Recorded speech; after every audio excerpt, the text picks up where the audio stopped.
Lord says, complacent self-satisfaction almost inevitably leads to another great evil, rash judgment. This vice, which in ignorance you sometimes encourage in yourself, thinking it sophisticated or wise, arises from and is supported by false pride.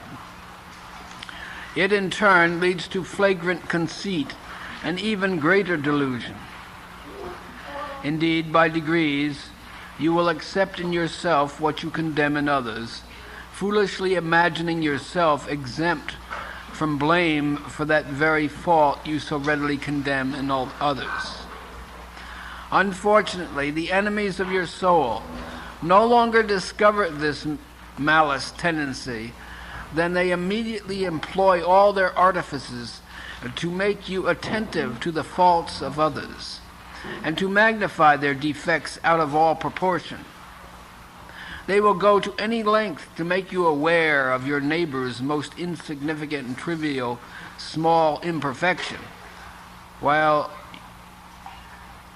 you overlook or ignore many qualities very glorious and praiseworthy. What is to be done, my Lord? Please tell me. Since, as is obvious, they are so viciously and cleverly intent upon your ruination, you must be equally vigilant in knowing and defeating their designs. When the enemy points out the sins of others to you, you must refuse to listen or see. If by chance they are successful in getting you to rashly judge and criticize, you must cultivate a loathing and deep abhorrence for such maliceness. Remember that you are not ordinarily called upon to judge others. And if you are, let your criticism be full of love and compassion, and only for the sake of helpfulness. Unfortunately, criticism by the conditioned soul is usually motivated by false ego, and is blinded by the modes of passion and ignorance, and so imputes the basest of motives to others. But what exactly can we do to avoid this great sin? The most efficacious remedy for this evil is to always think of me, and thereby to be constantly aware of your own wretchedness. In this way, you will see the great need for improvement in yourself, and there will be little inclination for judging and condemning your brothers or sisters.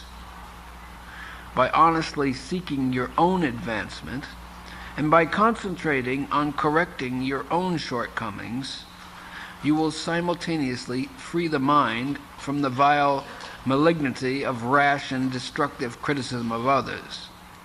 Just remember, whoever wrongly and unjustly, or even unconstructively, criticizes his brother or sister should have good reason to suspect themselves of the same crime. For it is a fact that guilty persons think all others to be like themselves. That is why in my incarnation as Jesus, I said, "Judge not, that ye be not condemned." Thus, when you find yourself condemning others, turn the charge inward and accuse yourself like this: "Blind and foolish wretch, how dare you so rashly criticize and judge your brother's deeds? For you yourself have the same, indeed greater sins to account for." When you do like this, turning these weapons against yourself, you avoid offending, perhaps even injuring your brothers, and at the same time bring great benefit to yourself. Even if a man's sin be commonly known, let your compassion and charity make some excuse. Learn to see the good in others and the evil in yourself. Even in the worst sinner, Look for his hidden and covered virtue, for the sake of which the Lord himself overlooks and permits the publicized deficiency. But hope and pray that the fault in which I allow him to remain for a long time be soon corrected, and thereby bring the soul to true self-knowledge. That is why I say, as Krishna in the 9th chapter of the Gita, even if one commits actions abominable, if his will to serve me is indomitable, in my opinion he's already a saint. He's rightly situated despite sinful taint. By my grace he quickly attains perfection and finds real peace of mind under my direction. But how can we ignore great sinful acts, Lord? Doesn't that make you a party to the act? When the sin is great and commonly known, and the sinner's conscience hardened from frequent reproof, raise your voice to me and pray for his quick correction. Don't worry, I know how to effect the needed change. You don't have to tell him or me how to do it. Just remain ever mindful that many souls have emerged from the pits of hell and depravity to become glorious saints. And it is also true that some have fallen from the heights of heaven to become the greatest of demons. Jai and Vijay fell from being the doorkeepers of Vaikuntha to become the powerful demons Hiranyaksha and Hiranyakasipu. Of course, in the end, they were also saved, but only after being killed by me. Please don't wait to be killed by me. Repent and turn from your evil ways now. That will please me the most. Let these reflections convince every sincere devotee that constructive criticism begins with oneself. Your favorable disposition towards a neighbor is only a pale reflection of my favorable disposition toward you. Just as the light of the moon is due to the brilliance of the sun,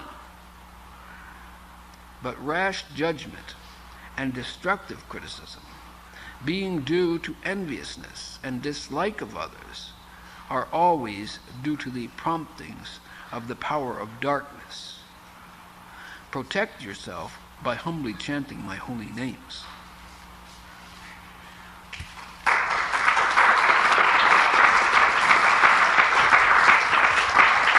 So the question might be raised in the light of this, then why we're urging people to confess their sins in public. But notice, it doesn't say that one shouldn't confess their sins. It says that others shouldn't point the finger and accuse them. Say, oh, what a great sinner you are. But the grace of God go me. That should be the attitude. But confession, there is no forgiveness without confession. Someone who says, well, I'm telling you in confidence, but don't tell anybody. That's really saying, I don't want to be forgiven. Because one who is truly repentant is also so sorry that he'll do anything to prevent his doing it again. And the whole idea of confession is that you won't do it again. And not only you won't do it again, but that others may benefit from your mistake. And they may never do it. Therefore, you can serve all others by good confession.